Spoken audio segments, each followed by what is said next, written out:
पाकिस्तान को आईएमएफ से 70 करोड़ डॉलर की एक और इमदादी किस्त मिलने वाली है और अब इस सिलसिले में आईएमएफ के जो बयानात हैं वो पाकिस्तानी मईशत के लिए खासे हौसला अफजा है और आईएमएफ ये कह रहा है कि पाकिस्तान ने तमाम मुआशी अहदाफ को भी हासिल किया है और आने वाले दिनों में पाकिस्तान में महंगाई में भी कमी का इम्कान है। जो इस वक्त एक्सचेंज रेट है वो भी मार्केट की बुनियाद पर उसको बरकरार रखने की बात की गई है, लेकिन क्या वाकई ये आगे आने वाले दिनों में मुआशी बेहतरी आएगी और महंगाई में कमी होगी? चूँकि अभी हम देख रहे हैं कि अभी से ऐलान किया गया है वजारत ख़जाना की तरफ से कि गैस की कीमतें एक बार फिर जनवरी में बढ़ाई जाएंगी, बिजली की कीमतें भी बतदरीज बढ़ती रहेंगी और इस वक्त जो ऑयल प्राइसेस हैं मार्केट में जो इंटरनेशनली वो उनमें गिरावट आती है तो उसका वो फ़ायदा जिस तरह मिलना चाहिए लोगों को नहीं मिल पाता चूँकि एक्सचेंज रेट फिर वहाँ पर आड़े आ जाता है। तो आने वाले चंद माह जब तक मुंतखब हुकूमत नहीं आती, जब तक कि निगरान हुकूमत है और फिर मुंतखब हुकूमत के आने के बाद भी क्या मुआशी बेहतरियाँ आ सकती हैं, उसी पर गुफ्तगू करते हैं। डॉक्टर खाकान नजीब माहिर मुआशियात हैं, वजारत ख़जाना के साबिक़ मुशीर हमारे साथ मौजूद हैं।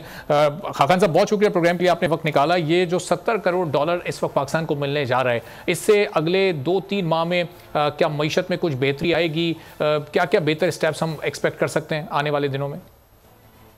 बिस्मिल्लाहिर्रहमानिर्रहीम। अरबाब, देखिए, पाकिस्तान को आईएमएफ से कोई राह फरार नहीं है। ये मैं बहुत अरसे से कह रहा हूँ। जब भी आपने किया है तो आपके रिजर्व्स नीचे चले गए। अब आपके रिजर्व्स कुछ बिल्ड होना शुरू हुए थे, 8.7 बिलियन डॉलर्स पे थे जब जुलाई में मुआहिदा हुआ, इस वक्त 7.4 बिलियन डॉलर पे हैं। तो इससे समझ लीजिए कि अगर आपने इन 2-3 माह में विद द आईएमएफ ब्लीड कर रहे थे आप, तो ये 700 मिलियन डॉलर आपके लिए कितने जरूरी हैं। एक्सटर्नल का आपको 23 से 26 अरब डॉलर इस साल चाहिए, आईएमएफ के अम्ब्रेला के बगैर नहीं हो सकता। ये 700 मिलियन आईएमएफ के, बाकी आपकी कुछ फाइनेंसिंग जो आएगी कमर्शियल से 3.5-4 अरब डॉलर की, कुछ फाइनेंसिंग आपकी आएगी बायलैटरल से, कुछ मल्टीलैटरल से, कुछ आपको जेनीवा के प्लेजेस हैं। इसलिए आईएमएफ जो है पैरामाउंट है दैट वो हमारे साथ चले। दूसरा ये है कि लोगों को क्या डायरेक्ट फायदा हुआ है। देखिए, अगर आपके रुपए की कदर को एडमिनिस्ट्रेटिव मेजर से और एडजस्टमेंट्स ऑफ आईएमएफ जो कह रही है आपको, उन दोनों के साथ ना संभाला जाता तो आप 52 रुपए तक इस वक्त अपने ये जो पेट्रोल की कीमत है इसको एक माह में कम कर चुके हैं और 32 रुपए तक आप डीजल को कम कर चुके हैं। तो आप ये ना कर पाते। आगे चलते हुए आपने ये भी देखा कि आपका कुछ सोशल सेफ्टी नेट्स में 93 लाख हाउस होल्ड्स तक कुछ पैसे जो हैं वो बेहतर हुए। सर्कुलर डेट को कम करना, आपने बिजली गैस की कीमत को दद्दोबदल किया, आपने पेट्रोलियम डेवलपमेंट लेवी को 60 रुपए किया। ये बात आपकी बिल्कुल दुरुस्त होगी कि इसका एक बहुत बड़ा असर जो है वो लोगों पर आया है। इन्फ्लेशन अब 27% पे नीचे आई है, कहीं 31-36% पे चली गई थी, पर आज एक बहुत इंपॉर्टेंट फिगर आया है। सो हमें कौम के साथ we have to be honest कि पाकिस्तान की जो एसपीआई है वो 41-42% ईयर ऑन ईयर आया है और तकरीबन 9% बढ़ा हुआ आया है वीक ऑन वीक, बिकॉज 480% उसमें गैस प्राइस का इंक्रीज है। अब आप सोचने की बात यह है कि why is the gas price increase so big? Because हमने 3.5-4 साल से ये काम नहीं किया। अगर हम आहिस्ता आहिस्ता करते रहते तो हमें एकदम ये इंक्रीज नहीं करना पड़ता। अब आईएमएफ दोबारा ये आपसे तय करके गया है कि जनवरी में ओगरा की डिटर्मिनेशन आएगी, जनवरी में ही नई नेपरा की क्वार्टरली टैरिफ्स आएंगे और शायद अक्टूबर नवंबर में भी आएंगे, उनको आपको पास थ्रू करना है। सो ये अभी जो एडमिनिस्ट्रेड एनर्जी प्राइसेस हैं इनका बोझ नहीं जाने वाला और ये इन्फ्लेशन में एक रोल प्ले करेंगे। बट जो इंपोर्टेड इन्फ्लेशन है वो कुछ संभली है, कुछ लोकल सप्लाईज बेहतर हुए हैं। इस तरह से इस वक्त जो पूरी इकोनॉमी है वो चल रही है। इसी तरह ये सिलसिला चलेगा जब तक कि नई हुकूमत आकर या तो एक नया मुआहिदा नहीं करती और दूसरा साथ साथ जो एडमिनिस्ट्रेटिव मेजर्स हैं वो ज्यादा होल्ड नहीं लेते। उससे क्या मतलब है? एस्टैब्लिशमेंट ने मेजर्स क्या लिया बड़े क्लियर हैं। स्मगलिंग को रोकने की कोशिश की गई, डी डॉलराइजेशन की कोशिश की गई, आपने होर्डिंग को रोका, अफगान ट्रांजिट ट्रेड को बेहतर किया। इनको चलाते रहने की जरूरत है। ये कोई 2 दिन में नहीं हो जाने, कोई इन्वेस्टमेंट SIFC के थ्रू 2 दिन में नहीं आ जाने। So this is largely where we stand Arbab. तो खाकान साहब, ये इसी तरफ में आ रहा था कि ये जो स्टेप्स इस वक्त लिए गए थे और उसके नतीजे में हमने देखा था कि डॉलर बड़ी उसमें कमी भी आई थी और जो एक्सचेंज रेट था वो खासा नीचे आ गया था। आईएमएफ भी ये कह रहा है कि एक्सचेंज रेट मार्केट की बुनियाद पर होना चाहिए, लेकिन इन दिनों में हम देख रहे हैं कि वो आहिस्ता आहिस्ता फिर ग्रो कर रहा है। ये 270s में आके वापस 280s में गया है। अगर ये इसी तरह बढ़ता रहा तो फिर ये कहाँ तक जाएगा? महंगाई फिर बढ़ सकती है और ये इसके बढ़ने की क्या वजूहत हैं इन तमाम कार्रवाइयों के बाद? जरा इस पर भी थोड़ी रोशनी डालिए। So, Bob, we are a nation who loves 2 things. One, PIA, and second, our exchange rate. सो और इन दोनों चीज़ों पे हमें ज़रूर गौर करना चाहिए। Exchange rate in the long run तो अरबाब बड़ी सादी सी गुफ्तगू है। अगर आपकी पैदावारी सलाहियत ऐसी होगी कि आप 10 अरब डॉलर का एग्रीकल्चर इंपोर्ट ना कर रहे हो, और आपकी पैदावारी सलाहियत ऐसी होगी कि आप दुनिया को धागा, सूतर, कपड़ा, लेदर, इसके अलावा दुनिया को कोई गाड़ी बनी हुई, कोई बत्ती बनी हुई, कोई कंडक्टर बना हुआ, फोन बना हुआ, यानी कि एक्सपेंसिव गुड्स बेच रहे हो, तो फिर तो आपका रुपया स्ट्रॉन्ग करना बनता है, बिकॉज आप दुनिया से डॉलर कमा रहे हैं, हार्ड करेंसीज कमा रहे हैं। ये आप कर नहीं रहे, इसलिए डॉलर की जो एक लॉन्ग टर्म ट्रेंड है वो तो डिक्लाइनिंग ही रहा है। शॉर्ट रन में हमने 2019 में जब ये रिफॉर्म किया, और मैं टेबल पर मौजूद था जब हमने ये रिफॉर्म किया, और आईएमएफ का भी बड़ा इसरार था, हम भी समझते थे कि ये ठीक काम है कि इसको मार्केट बेस्ड कर दें, ताकि हम इसको कंट्रोल करने की बजाय सप्लाई और डिमांड पे बेस करें।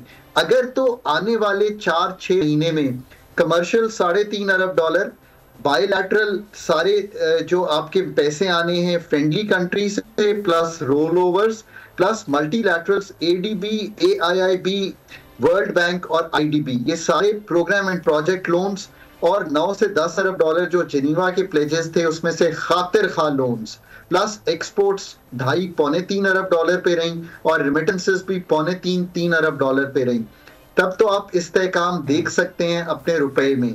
अदरवाइज अगर आपका सप्लाई साइड प्रेशर ना उस तरह बना कि सप्लाई बढ़ी हुई आ रही है और डिमांड पिकअप करती रही, अभी ये हुआ है कि डिमांड पिकअप की है, पहले एकदम सप्लाई इंक्रीज की थी, आपने एक तीसरी मार्केट इलीगल निकाली, एक्सचेंज मार्केट से डॉलर जो है वो इंटरबैंक में आए, एक्सपोर्टर ने सोचा कि मैं आज बेच दूं 305 पे, वरना 270 जैसे आपने कहा उसके करीब जाके ना बेचना पड़ा। अब रिवर्स हो गई ये सिचुएशन, एक्सपोर्टर फिर आपसे डॉलर होल्ड कर रहा है कि नहीं शायद रिवर्सल में मुझे बेहतर रेट मिले, इंपोर्टर आज खरीद रहा है। सो ये अभी डेट इंस्ट्रूमेंट्स, और अल्लाह करे कि कोई इन्वेस्टमेंट रेकोर्डिंग की बात आगे बढ़ रही है, ऐसी कोई बड़ी आ जाए ताकि हमारी सप्लाई ऑफ डॉलर। तो खाकान साहब, ये कोई बड़ी इन्वेस्टमेंट आए बगैर क्या कोई शॉर्ट टर्म सॉल्यूशंस इस वक्त हमारे पास हैं? चूंकि ये इन्वेस्टमेंट्स का हम इंतजार कर रहे हैं, ये तो एक लॉन्ग टर्म सॉल्यूशन हो सकता है, इसमें ज़ाहिर वक्त भी लगता है। कोई शॉर्ट टर्म सॉल्यूशंस हमारे पास इस वक्त मुल्क में ही मौजूद हैं? एक्सपोर्ट की जो इस वक्त गुंजाइश मुल्क लगी हुई है और नहीं इस्तेमाल हो रही, उसको इस्तेमाल करने की जितने जराए हैं वो इस्तेमाल करें, नंबर 1। और जो कर्ब मार्केट है, जो ओपन मार्केट है और जो हमारी इंटर है, उसमें रेट का फर्क कम से कम रखें, और सारे बैंकों को और सब लोगों को और सब मिशंस को अब्रॉड कहें कि रेमिटेंसेस को इंश्योर करें कि वो आए थ्रू ऑफिशियल चैनल्स, हुंडी हवाला पे सख्ती से अमल करें, और जो लोग इसमें इन्वॉल्व हैं उस कारोबार को बंद करें। तीसरी बात यह है कि डेट इंस्ट्रूमेंट से जितने फ्लोज आने हैं प्रोजेक्ट नए सामने रखें। अभी भी ग्रीन फाइनेंसिंग में और हमारी फ्लड फाइनेंसिंग में फाइनेंसिंग अवेलेबल है, हमारी इनर्शिया है सिस्टम का जो इसको नहीं अभी भी एक्सेस कर पा रहा, वो एक्सेस करें, और कुछ छोटी छोटी चीजें जो दुनिया को बेच सकते हैं उनको बेचने के लिए आगे बढ़ें। ये 4 काम आपको इजीली कर सकते हैं, और एग्रीकल्चर लो हैंगिंग फ्रूट है। ये 5वां काम है, अपनी पैदावारी सलाहियत को जितना बेहतर कर सकते हैं। इसमें लिम्स के नाम से एक लैंड इंफॉर्मेशन मैनेजमेंट सिस्टम से एक इदारा बना है जो इसको इस पे काम कर रहा है। 10 अरब डॉलर में से 2-4 अरब डॉलर भी बचाना शुरू कर देंगे और थोड़ी सी इसकी एक्सपोर्ट बढ़ेगी, तो आपका बहुत सा ये जो सप्लाई एंड डिमांड का मसला है ये बेहतर होने लग जाएगा डॉलर का। ये वो काम है जो किए जा सकते हैं। तो खाकान साहब, इसका मतलब आने वाली हुकूमत में जो भी फाइनेंस टीम होगी उसमें बड़े एक्सपर्टों को, बड़े एक्सपीरियंस लोगों को शामिल करना पड़ेगा अगर इन स्टेप्स को शफाफियत के साथ लेकर आगे चलना है तो। Pakistan Arbab is in a competence crisis. HR is policy. This we are unable to recognize as a nation. आप चाहते ये हैं कि आप एक जनरलिस्ट सिस्टम से, जिनका काम एडमिनिस्ट्रेशन और मैनेजमेंट करना है, उनसे एनर्जी की सर्जरी नहीं हो सकती। बजट एक्सपेंडिचर सर्जरी मांगता है, वो एक टेक्निकल काम है।